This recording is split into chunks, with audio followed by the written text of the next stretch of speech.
Good evening all of you.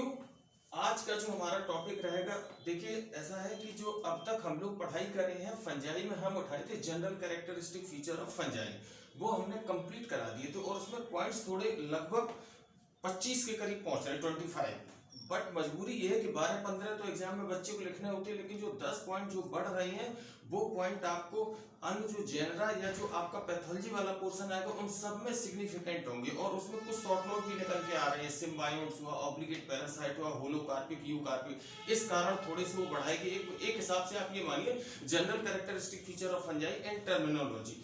अब मैंने क्या किया है, वैसे तो ज्यादातर टीचर्स क्या करते हैं, प्रोफेसर लोग, कि इसको जो है जैसे जनरल कैरेक्टरिस्टिक उसको पढ़ा दिया और जनरल कैरेक्टरिस्टिक पढ़ाने के बाद तुरंत जो है इसको क्लासिफिकेशन और साथ में ले ले। लेकिन हमारी जो पढ़ाई का जो ट्रेजेडी बिल्कुल अलग है, क्योंकि हम एक प्लानिंग से चलते हैं। मेरी अपनी प्लानिंग में ये है कि जब जनरल कैरेक्टरिस्टिक के बाद फिर हम पढ़ाते हैं जेनरा, क्योंकि क्लासिफिकेशन में आपके क्लास ऑर्डर आते हैं, तो जब तक बच्चा जेनरा पढ़ लेता है तो काफी कुछ तैयार हो जाता है। इकोनॉमिक इंपॉर्टेंस और अभी लोग करा देते हैं, लेकिन मैं बाद में कराऊंगा, क्योंकि जब हमारे जेनरा आ जाते तो कौन से जेनरा किस चीज में इंपॉर्टेंट है, तो ये सारा प्लान जो है तो उसको ये क्वेश्चन में ज्यादा लेबर नहीं पड़ता, अभी एकदम प्रॉब्लम आ जाती है इस कारण। तो इसके बाद मैंने क्या किया है कि आज का जो मेरा वीडियो है, जो पहला जनरल कैरेक्टरिस्टिक फीचर हुआ है फंजाई के, उस पर जो क्या क्या एमसीक्यू बेस्ड सवाल आ सकते हैं। अगर पेपर पैटर्न पूरे ऑल यूपी में किसी भी यूनिवर्सिटी में एमसीक्यू टाइप होगा तो एक सवाल की वैल्यू बराबर 10 क्वेश्चन, और उसको हम एक एक करके आपको बता रहे हैं। चूंकि हिंदी वाले बच्चे को पढ़े एक बार उनको दिक्कत होती है, एक बार जब हम पढ़ा देंगे तो उनको भी लिए बहुत आसान हो जाएगा। एक एक क्वेश्चन को डेमोन्स्ट्रेट करेंगे, इसके बाद क्या आंसर पॉसिबल है और इस क्वेश्चन के आसपास कितने क्वेश्चन बन सकते हैं। देखिए जरा, मेरा पहला क्वेश्चन है कि all fungi are symbiotes, parasites और सैप्रोफाइट्स और हेट्रोट्रॉप्स। देखिए पहला है कि जो है ऑल फंजाई सभी कवक होते हैं, सिम्बायोट्स होते हैं या पैरासाइट्स होते हैं या सैप्रोफाइट होते हैं या हेट्रोट्रॉप्स होते हैं। इनमें चार में जो आपको लग रहा है आप अपने हिसाब से, पहले मैं आंसर नहीं बताऊंगा, मैं पहले सारे क्वेश्चन बताने के बाद। तो इसके बाद अब आप थोड़ा ध्यान करिए, सर ने जब सिम्बायोट्स बताया था तब क्या था, पैरासाइट्स क्या था, सैप्रोफाइट, इनमें जो पॉसिबिलिटी आपको दिख रही है। और इसके बाद इनसे जो जो क्वेश्चन बन सकते हैं वो अपने दिमाग में उतारिएगा, क्योंकि ये कोई जरूरी नहीं है कि मैं जो क्वेश्चन लिख रहा हूँ इसमें बोर्ड पे, लेकिन इतना पक्का है इनके आसपास भी। जब बच्चों क्या होता है, हमने अच्छे से पढ़ाई करी होती है तो भले ही हमको आंसर नहीं आता, लेकिन जब ऑप्शन सामने आते हैं तो हमारा दिमाग दो तो बिल्कुल पहले राउंड में हो जाता है कि ये दो नहीं हो सकते, दो में, फिर थोड़ा दिमाग स्थिर करने से, सोचने से क्वेश्चन हम लास्ट तक पहुंच ही जाते हैं।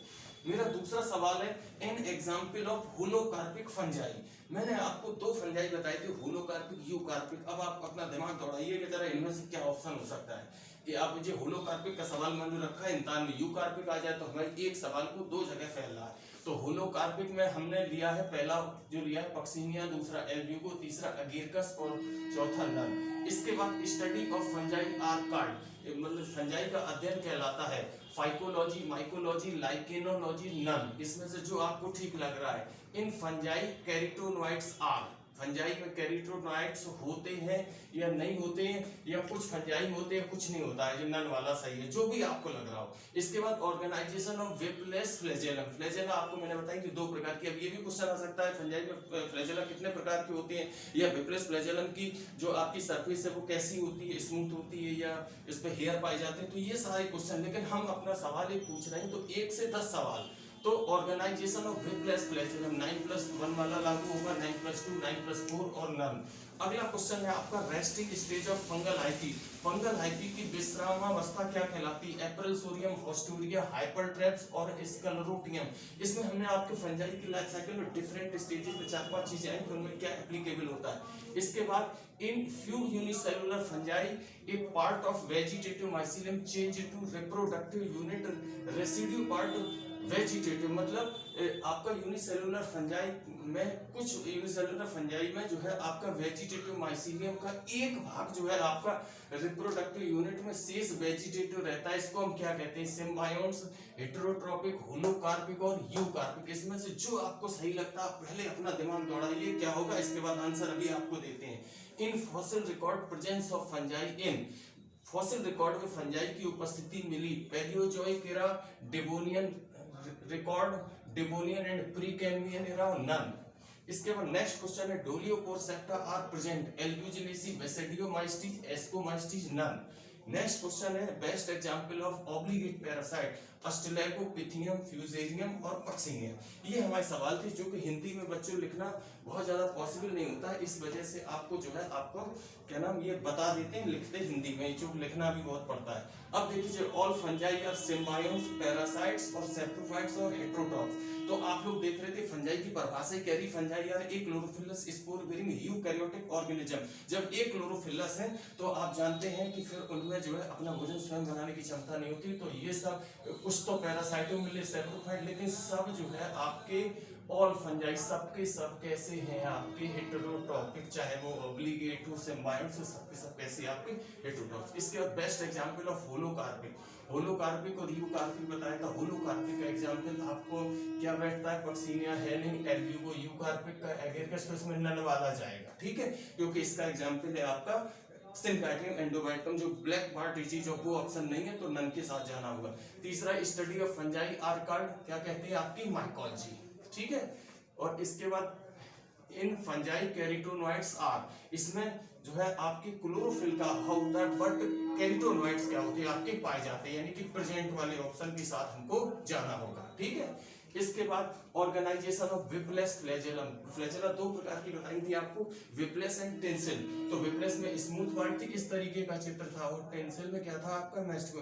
तो इनमें जो ऑर्गेनाइजेशन मैंने बताया था आपको 9+2 मैंने अंडरलाइन भी कराया था। इसके बाद resting stage of fungal hyphae are called. Appressorium तो कहलाती नहीं है, ना हस्टोरिया कहलाती है, ना हाइपरटन। इसमें इसका नोरोटियम इज द रेस्टिंग स्टेज, क्योंकि उसमें क्या होता है जो रिजर्व फूड मटेरियल है उसका उस समय वो यूज करता है, ठीक है। इसके बाद in few unicellular fungi are a part of, इसमें मैंने दो डेफिनेशन आपको दी थी, होलोकार्पिक और यूकार्पिक। वेजिटेटिव माइसीलियम का एक भाग जो रिप्रोडक्टिव यूनिट बनाता है और दूसरा जो है आपका क्या रहता है, वेजिटेटिव रहता है, तो ये कहलाता है आपका यूकार्पिक। और अगर पूरा का पूरा चेंज होता है वो होता है किसमें आपके सिंकाइटियम एंडोबाइटम, दे में आल्सो होलोकार्पिक, ठीक है। जब पूरा चेंज हो in fossil record presence in fungi, इन जिस जनरल कैरेक्टर शायद पहला या दूसरा या डेफिनेशन से मैंने लिया था Devonian and pre cambium era, इसमें ये ऑप्शन सही है। डोलियोपोरसेप्टा आपको आंख बंद करके आप पहुंच जाएंगे कहां पे, आपके बेसिडियो। इसमें बाल सदस्य संरचना में नहीं, बाई लेयर लेयर थी। Best example of obligate parasite, इसमें आपका होगा पक्सिनिया ग्रैनुलस, ठीक है, ब्लैक रस्ट। तो बच्चों आज की मेरी वीडियो में, अब मेरा जो अगला वीडियो आएगा उसमें जो आपके थियोरेटिकल क्वेश्चन होंगे इसके बाद। Thank you, best of luck all of you. Channel को फटाफट सब्सक्राइब करते रहिए, इसको आगे बढ़ाइए, क्योंकि इसकी स्पीड कम नहीं होनी चाहिए, ना सब्सक्रिप्शन में, ना लाइक में, और नहीं तो आपके कमेंट में, क्योंकि जितनी स्पीड रहेगी उतना मटेरियल और अच्छा करने की कोशिश करिए। Thank you, best of luck all of you.